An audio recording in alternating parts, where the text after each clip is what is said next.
வணக்கம் and welcome to Emmy chilli. நான் ஷாலினி. இந்த வீடியோவில் இஞ்சி சட்னி தான் பார்க்க போகிறோம். இஞ்சியோட ஃப்ளேவரோட நல்லா ஸ்பைசியான ஒரு எம்மியான சட்னியாக இருக்க போகுது இது. ஜிஞ்சரோட ஹெல்த் பெனிஃபிட்ஸ் ஆல்ரெடி உங்களுக்கு ப்ரீவியஸ் வீடியோவில் நான் போட்டிருக்கேன். சப்போஸ் நீங்கள் இந்த வீடியோ பார்க்கல அப்படின்னா ஐ பட்டன் கிளிக் பண்ணி பாருங்கள். அப்படி இல்லைனா வீடியோவோட எண்டில் வரும். இஞ்சி சட்னி செய்கிறதுக்கு தேவையான இன்க்ரீடியன்ஸ் எல்லாம் என்னென்னு பார்த்துருங்க. நம்ம சேனலை நீங்கள் ஃபர்ஸ்ட் டைம் பார்க்குறீங்க அப்படின்னா சப்ஸ்கிரைப் பண்ணி வச்சுக்கோங்க. எதுனாலனா ஹெல்த்தியான ரெசிபிஸ் உங்களுக்கு நிறையா இருக்கும். நிறையா மில்லட் ரெசிபிஸும் அப்லோட் பண்ணியிருக்கேன். நீங்கள் இன்னும் இந்த வீடியோலாம் பார்க்கல அப்படின்னா டிஸ்கிரிப்ஷன் பாக்ஸில் கீழே லிங்க் கொடுக்குறேன், கிளிக் பண்ணி பாருங்கள். பார்த்துட்டு உங்கள் ஃப்ரெண்ட்ஸ் அண்ட் ஃபேமிலிக்கும் ஷேர் பண்ணுங்கள். ஸோ எல்லாருமே ஹெல்த்தியாக இருக்கலாம். ஓகே, ஸோ இப்போ வீடியோக்குள்ளே போயிடலாம். சட்னி செய்கிறதுக்கு ஃபஸ்ட்டு இஞ்சி எடுத்து நல்லா தோலெல்லாம் சீவிட்டு வாஷ் பண்ணிவிட்டு அதுக்கப்புறம் சாப் பண்ணி வச்சுருக்கேன். 2 இன்ச் அளவுக்கு தான் நான் இஞ்சி எடுத்திருக்கேன். இது நல்லா அந்த இஞ்சியோட ஃப்ளேவர் ரொம்ப நல்லா தெரியும். ஒரு பெரிய வெங்காயத்தை ரஃபாக கட் பண்ணி வச்சுருக்கேன். கொஞ்சமாக கொத்தமல்லி இலை. இதை வதக்கி தான் அரைக்க போகிறோம், அதனால ரஃபாக கட் பண்ணாவே போதும். உங்களுக்கு வேணும்னா நீங்கள் சின்ன வெங்காயம் ஆட் பண்ணிக்கலாம். அண்ட் இதோட நீங்கள் தக்காளியும் ஆட் பண்ணிக்கலாம். இந்த சட்னி நீங்கள் நல்லா வதக்கி வச்சுக்கிட்டிங்கன்னா 1 வீக் கூட ஃப்ரிட்ஜில் வச்சுக்கலாம். பட் அப்பப்போ ஃப்ரெஷ்ஷாக செய்கிறது ரொம்ப நல்லது. ஒரு பேனில் 4 டீஸ்பூன் அளவுக்கு கடலை எண்ணெய் ஆட் பண்ணியிருக்கேன். நீங்கள் எந்த ஆயில் வேணாலும் குக்கிங் ஆயில் யூஸ் பண்ணிக்கோங்க.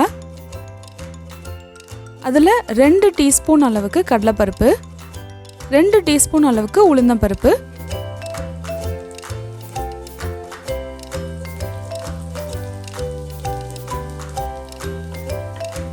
ஓரளவுக்கு ஃப்ரை ஆனதுக்கப்புறம் இதில் 3 வரமிளகாய் ஆட் பண்ணியிருக்கேன். 1 டீஸ்பூன் ஜீரகம். நம்ம அகத்தை சீராக வைக்கிறனால தான் இது பேர் சீரகம். ஓகே, இது நிறைய பேர் தெரிஞ்சிருக்கும்.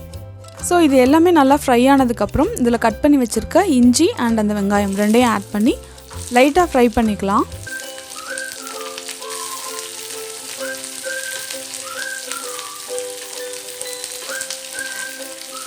இந்த வரமிளகாய் நல்லா ஃப்ரை ஆனதுனால நான் இதை தனியாக ஃபஸ்ட்டு எடுத்துடுறேன். இப்போ நான் ஸ்டவ் ஆஃப் பண்ணிவிட்டு நம்ம எடுத்து வச்சுருந்த கொத்தமல்லியும் ஆட் பண்ணிக்கிறேன். சின்ன நெல்லிக்காய் சைஸ் அளவுக்கு புளி எடுத்திருக்கேன். ஒரு 1/4 டீஸ்பூன் அளவுக்கு பெருங்காயம் ஆட் பண்ணியிருக்கேன். கொஞ்சமாக வெல்லம் ஆட் பண்ணிக்கலாம். இந்த புளி அண்ட் வெல்லம் அந்த இஞ்சி அந்த காம்பினேஷன் சூப்பராக இருக்கும். அண்ட் இந்த சட்னிக்கு தேவையான அளவுக்கு கல்லுப்பு ஆட் பண்ணியிருக்கேன். 1/2 டீஸ்பூன் ஆட் பண்ணியிருக்கேன். நீங்கள் உங்கள் டேஸ்ட்டுக்கு ஏற்ற மாதிரி ஆட் பண்ணிக்கோங்க. ஸோ இப்போ இது எல்லாத்தையும் நல்லா கிரைண்ட் பண்ணிடலாம். கொத்தமல்லி, புதினா இல்லை கீரை எது வாங்கினாலுமே மஞ்சத்தூள் அண்ட் கல்லுப்பு போட்டு கொஞ்சம் நேரம் தண்ணியில் ஊற வச்சுட்டு ஒரு 10 நிமிஷமாவது தண்ணியில் நல்லா ஊற வச்சுட்டு அதுக்கப்புறம் எடுத்து வாஷ் பண்ணிவிட்டு அதுக்கப்புறம் எடுத்து நீங்கள் ஸ்டோர் பண்ணி வச்சுக்கோங்க. ஸோ இப்போ சட்னியை அரைச்சாச்சு. ஃபைன் பேஸ்ட்டாக அரைச்சிடாதீங்க. இப்போ கடைசியாக அதை சீசனிங் பண்ணிடலாம். 1 டீஸ்பூன் அளவுக்கு ஆயில் ஆட் பண்ணிக்கலாம். 1/2 டீஸ்பூன் அளவுக்கு கடுகு, 1/2 டீஸ்பூன் அளவுக்கு உளுந்தம்பருப்பு,